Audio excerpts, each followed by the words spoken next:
अगर आप झारखंड के एक सीएससी वीएलई हैं या झारखंड के एक नागरिक हैं तो आपको एक सर्टिफिकेट बनवाना पड़ता है या बनाना होता है जिसको हम लोग कहते हैं ईडब्ल्यूएस। ये ईडब्ल्यूएस सर्टिफिकेट कैसे बनाएंगे आज हम आपको इस वीडियो में बताने वाले हैं। नमस्कार दोस्तों, पातक टेक के इस वीडियो में आप सभी का स्वागत करते हैं। तो चलिए पहले समझ लेते हैं ईडब्ल्यूएस सर्टिफिकेट क्या होता है। पहले हम ये समझ लेते हैं कि ईडब्ल्यूएस सर्टिफिकेट कौन बनवाता है या कौन किनका किनका बनता है। तो ईडब्ल्यूएस सर्टिफिकेट ओबीसी और जनरल लोग बनाते हैं। ओबीसी का दो कैटेगरी होता है, BC1 और BC2। और जनरल लोग जिनका कास्ट सर्टिफिकेट नहीं बनता है वो ईडब्ल्यूएस सर्टिफिकेट बनाते हैं। ईडब्ल्यूएस सर्टिफिकेट बनाने का फायदा क्या होता है कि अगर मान लीजिए जिनका 8 लाख से नीचे का सालाना इनकम होता है वो ये ईडब्ल्यूएस सर्टिफिकेट आवेदन दे सकते हैं। दूसरी बात, ईडब्ल्यूएस का जरूरत क्यों पड़ता है? अगर मान लीजिए किसी शिक्षा के क्षेत्र पे या किसी नौकरी के क्षेत्र पे आपको आरक्षण अगर चाहिए तो उस आरक्षण के क्षेत्र पे आपको ये ईडब्ल्यूएस सर्टिफिकेट को बनवाना पड़ता है या वहां से आपको कहा जाएगा कि आप ईडब्ल्यूएस सर्टिफिकेट हमारे यहाँ जमा करना होता है। तो चलिए मैं आपको ईडब्ल्यूएस सर्टिफिकेट कैसे अप्लाई करेंगे फ्री में इस वीडियो में हम आपको बताने वाले हैं। अगर आप एक झारखंड के नागरिक है तो आपको सबसे पहले झारसेवा यहाँ गूगल क्रोम खोल के आपको यहाँ पे झारसेवा टाइप करना होगा। झारसेवा जैसे ही आपको दिखेगा तो झारसेवा का सबसे पहले आपको अकाउंट बनाना होता है जो कि आपका फ्री में बनता है, इसमें कोई चार्जेस नहीं लगता है। और अगर झारसेवा का अकाउंट अगर आप बनाए नहीं है तो मैं यहाँ आई बटन जो दिख रहा होगा ऊपर में, यहाँ पे मैं डिस्क्रिप्शन आप प्रेस कीजिएगा तो उसका अकाउंट कैसे बनाया जाता है उसका भी आपको वीडियो देखने को मिल जाएगा। तो चलिए मैं आईडी तो बना लिया हूँ, अभी इसमें सबसे पहले मैं लॉगिन कर लेता हूँ। तो जो मेरा आईडी है उस आईडी से सबसे पहले मैं लॉगिन कर लेता हूँ। जैसे आपका आईडी लॉगिन हो जाएगा कुछ इस तरह का इंटरफेस आपको दिखेगा। तो यहाँ पे सबसे पहले देखिएगा अप्लाई फॉर सर्विस आपको दिख रहा होगा। देखिए यहाँ पे अप्लाई फॉर सर्विस में जैसे आप यहाँ पे व्यू देखिए ऑल सर्विस दिख रहा है, जैसे व्यू ऑल सर्विस पर क्लिक कीजिएगा यहाँ पे आपको बहुत ढेरों सारे यहाँ पे आपको जो सर्विसेज है जो बनेगा से वो यहाँ पे सारा देखिए दिया हुआ है। तो मैं आपको ईडब्ल्यूएस दिखा देता हूँ। ये देखिए 15 नंबर में दिख रहा है income and assist certificate for EWS. इसी पर आपको क्लिक करके अप्लाई करना होता है। तो चलिए मैं इस पर क्लिक करता हूँ। जैसे मैं क्लिक करूंगा एक नॉर्मल सा फॉर्म आपके पास खुल के आएगा, उसमें ज़्यादा कुछ नहीं भरना है, बस आपका नाम, mobile number, date of birth, पिताजी का नाम, एड्रेस और इनकम खाली डालना है। तो इनकम आपका 90,000 से नीचे का होना चाहिए जो आपका इनकम सर्टिफिकेट इसमें लगेगा।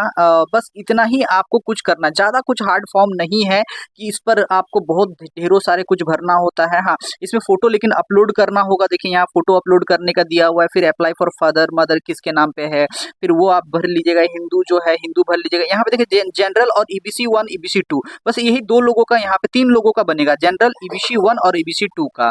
ठीक है, उसके बाद देखिए ज्यादा यहाँ कुछ नहीं है, नॉर्मली यहाँ पे इतना ही आपको दिख रहा है। ठीक है, और इसमें आपको इनकम जो सोर्स है ना वो इनकम आपको यहाँ पे भरना होता है। देखिए नेम ऑफ कास्ट मतलब जाति में जैसे आप जनरल है तो जनरल भरिएगा, और अगर आप मान लीजिए ब्राह्मण है तो ब्राह्मण भर लीजिएगा। जो है आपका कास्ट वो भर लीजिएगा, क्योंकि आपका तो वैसे भी कास्ट सर्टिफिकेट नहीं है। ईडब्ल्यूएस वही लोग अप्लाई करता है जो इसका सर्टिफिकेट कास्ट नहीं बनता है। अब देखिए फैमिली इनकम डिटेल में यहाँ पे आपको इनकम डिटेल्स आपको डालना है। अगर एग्रीकल्चर है, बिजनेस है, सैलरी है, जो भी है वो आपको यहाँ पे भरना है। और यहाँ पे डिटेल देना है आपका जमीन का कि कितना जमीन है कितना नहीं है। तो चलिए मैं एक एक करके पहले आपको दिखा देता हूँ। जो थोड़ा सा मतलब हार्ड होगा, टफ होगा, उसको मैं आपको भर के दिखा देता हूँ। तो चलिए मैं यहाँ पे नाम जो है वो सब भर लिया हूँ। उसमें फोटो वगैरह जो अपलोड करना है वो अपलोड कर दिया हूँ। जैसे यहाँ पे अभी कास्ट आ गया तो कास्ट में जो है यहाँ पे मैं भर लेता हूँ। कास्ट जैसे मान लीजिए इनका जो कास्ट होता है वो ब्राह्मण है तो मैं ब्राह्मण में भर लेता हूँ। देखिए यहाँ फैमिली मेंबर डिटेल एक ऑप्शन है, यहाँ पे नाम, उनका रिलेशन में आप क्या लगते हैं वो, उनका उम्र। जैसे यहाँ पे उनका उम्र डालिएगा, यहाँ देखिए ग्रीन कलर में एक प्लस बटन दिख रहा है।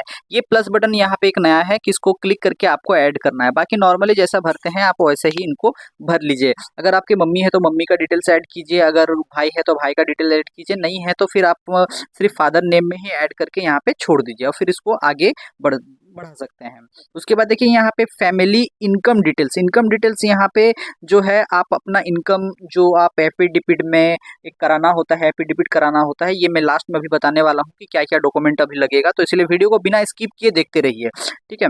अब देखिए यहाँ पे जो इनकम है वो इनकम आपको एफिडेविट में भी मेंशन करना होगा कि आप ईडब्ल्यूएस सर्टिफिकेट बना रहे हैं और आपका सालाना इनकम नीचे है, और प्लस आपको इनकम सर्टिफिकेट भी अप्लाई करना होता है। इसमें दो सर्टिफिकेट लगेगा, पहले से ही बना के रखना होता है, रेसिडेंशियल और इनकम। रेसिडेंशियल भी बनाने का प्रोसेस में आपको इस वीडियो हमारे चैनल में मिल जाएगा, आप नीचे देख सकते हैं स्क्रॉल करके।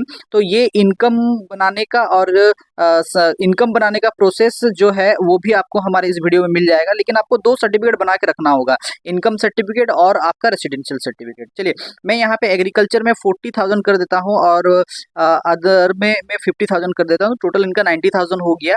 तो ये इनका सैलरी इनकम हो गया 90,000। देखिए अब यहाँ पे फैमिली एसेट डिक्लेरेशन, यहाँ पे आपको जो जमीन का डिटेल्स है, देखिए यहाँ पे लिखा हुआ total area of agriculture land कितना है, एकड़ में लिखना है। जैसे आपका 1 एकड़ है तो 1 लिखिए, 0.5 है तो 0.5। जो आपका जमीन होगा ना उस पर ये लिखा रहेगा, या जो आपका जमीन का जो लैंड रिसिप्ट होता है ना, जो खजना कटता है उसका जो रिसिप्ट होता है उसमें वो लिखा रहेगा।